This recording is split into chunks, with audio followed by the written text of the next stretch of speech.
Impressionnante cette insistance dans ces phrases, ces lignes terminales de l'évangile de saint Marc, cette insistance sur la difficulté de croire. Tout particulièrement dans ce paragraphe dont les commentateurs, les exégètes pensent que c'est un ajout à l'évangile de saint Marc, qui se terminait rapidement après la résurrection, un ajout sans doute assez tardif, et qui justement comporte cette expression de la difficulté de croire de la part de ceux, comme dit l'Évangile, qui avaient vécu avec le Christ, qui s'affligeaient et pleuraient. Quand on est plongé dans la peine, on a du mal peut-être à s'ouvrir, à ouvrir les yeux, à s'ouvrir à autre chose. Toujours est-il qu'ils refusent de croire Marie-Madeleine, la première qui leur était envoyée, elle qui pourtant avait vu Jésus vivant. Ils refusèrent de la croire.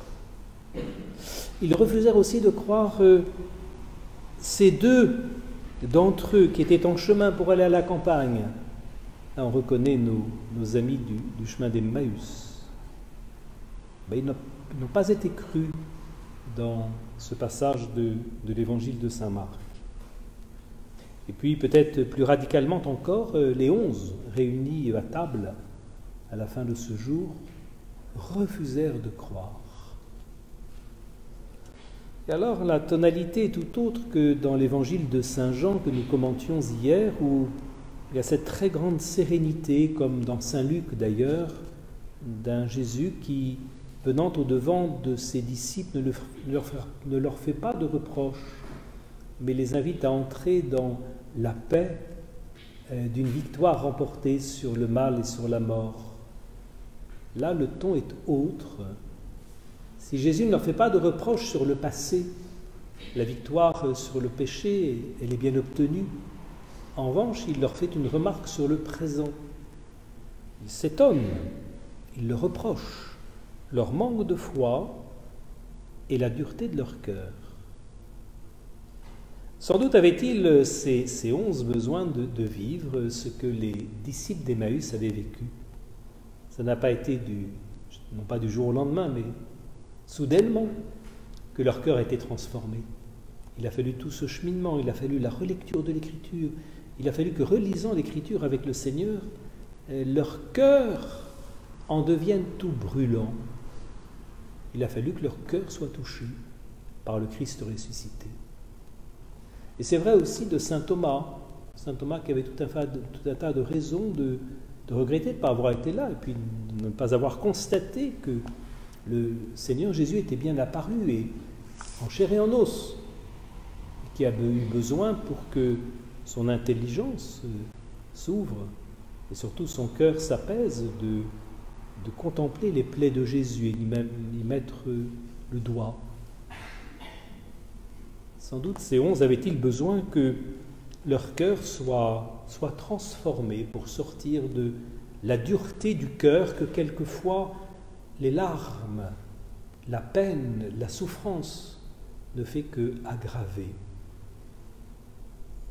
Il me semble que ce texte qui achève l'évangile de saint Marc nous interroge aussi sur ce travail que la semaine pascale et le temps pascal nous invitent à vivre, de ce cœur en nous qui a besoin d'être lui aussi touché pour retrouver foi, sérénité, et puis un peu se ramollir de sa dureté.